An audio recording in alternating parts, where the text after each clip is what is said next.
The term investing may conjure up images of the frenzied New York Stock Exchange, or you may believe it is only for those who are wealthier, older, or further along in their careers than you. This, however, could not be further from the truth. Investing is the best way to grow your money when done responsibly, and most types of investments are available to almost anyone, regardless of age, income, or career. Such factors, however, will influence which investments are best for you at this time. So in today's video, I'll take you through the 10 best investments for any age or income status. This list is ordered in terms of risk from lowest to highest. Keep in mind that lower risk typically also means lower returns. So let's get started. Number 10. High-yield savings accounts. Online savings accounts and cash management accounts provide higher rates of return than you'll get in a traditional bank savings or checking account. Cash management accounts are like a savings account checking account hybrid. They may pay interest rates similar to savings accounts, but are typically offered by brokerage firms and may come with debit cards or checks. These type of accounts are best for short-term savings or money you need to access only occasionally, like an emergency or vacation fund. Transactions from a savings account are limited to 6 per month. However, cash management accounts offer more flexibility and similar, or in some cases, higher interest rates. If you're new to saving and investing, a good rule of thumb is to keep between 3 and 6 months' worth of living expenses in an account like this before allocating more toward other investment products on this list. Number 9. Certificates of deposit. A certificate of deposit, or CD, is a federally insured savings account that offers a fixed interest rate for a defined period of time. A CD is for the money you know you'll need at a fixed date in the future, like a down payment for a house or a wedding. Common term lengths are 1, 3, and 5 years. So if you're trying to safely grow your money for a specific purpose within a predetermined time frame, CDs could be a good option. It's important to note, though, that to get your money out of a CD early, you'll likely have to pay a fee. As with other types of investments, however, don't buy a CD with money you might need soon. Number 8. Money market funds. Money market mutual funds are an investment product, not to be confused with money market accounts, which are bank deposit accounts similar to savings accounts. When you invest in a money market fund, your money buys a collection of high-quality, short-term government, bank, or corporate debt. This investment is best for money you may need soon that you're willing to expose to a little more market risk.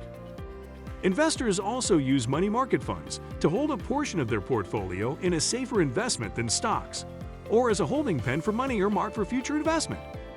While money market funds are technically an investment, however, don't expect the higher returns and higher risk of other investments on it. Number 7. Government bonds.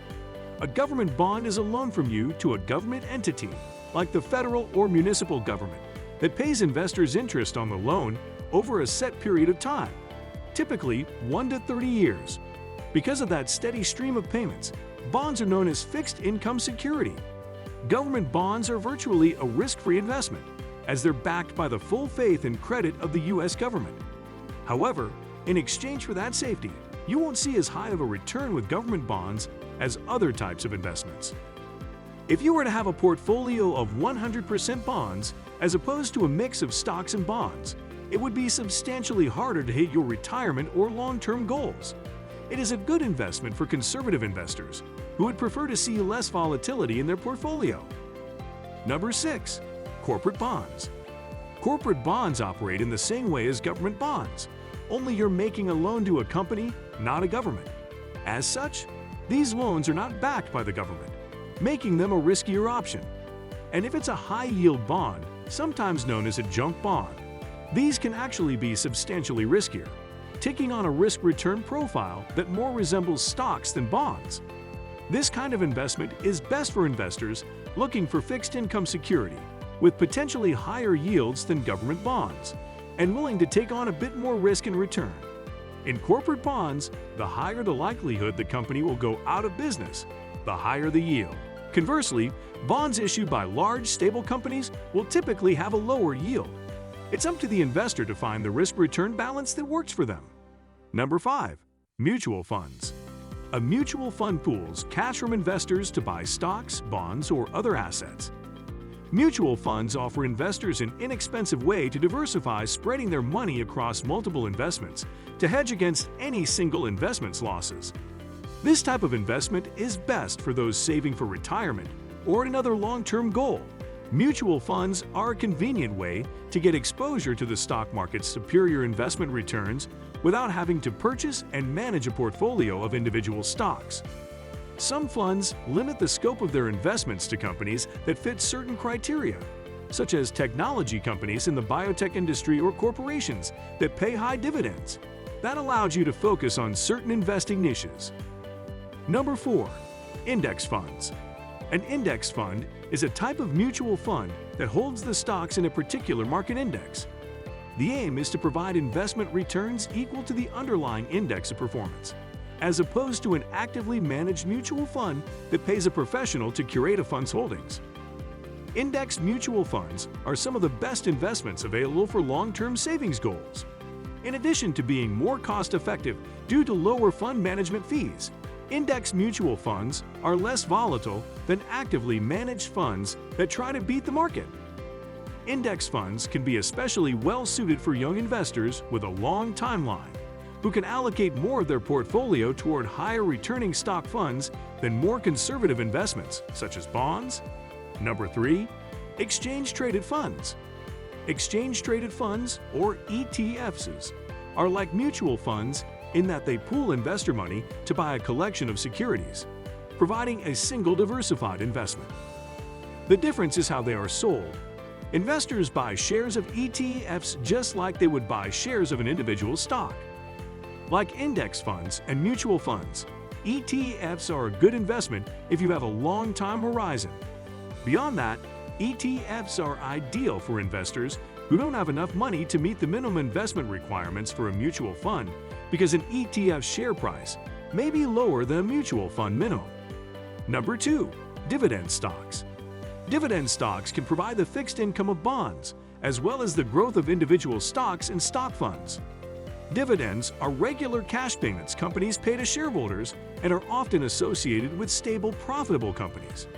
While share prices of some dividend stocks may not rise as high or quickly as growth stage companies, they can be attractive to investors because of the dividends and stability they provide. Young investors, for example, may do well to look into dividend growers, which are companies with a strong track record of consecutively increasing their dividends. These companies may not have high yields currently, but if their dividend growth keeps up, they could in the future. Over a long enough time frame, this combined with a dividend reinvestment plan can lead to returns that mirror those of growth stocks that don't pay dividends. Older investors looking for more stability or fixed income could consider stocks that pay consistent dividends. On a shorter timeline, reinvesting these dividends may not be the goal. Rather, taking the dividends as cash could be a part of a fixed income investing plan. Number 1. Individual stocks. A stock represents a share of ownership in a company. Stocks offer the biggest potential return on your investment, while exposing your money to the highest level of volatility. These cautionary words aren't meant to scare you away from stocks.